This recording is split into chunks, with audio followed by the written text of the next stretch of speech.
θα κάνουμε μια μικρή βουτιά στην τέχνη για να ψαρέψουμε ο καθένας το δικό του ψαράκι.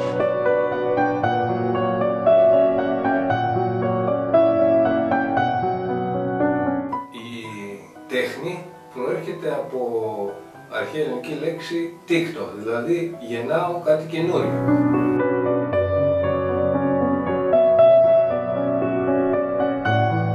Και εδώ καλούνται τα παιδάκια να γεννήσουν δικό τους αντικείμενο, το οποίο στον καθένα θα είναι διαφορετικό και έχει και διαφορετικούς χαρακτήρες από μια πλευρά και από την άλλη.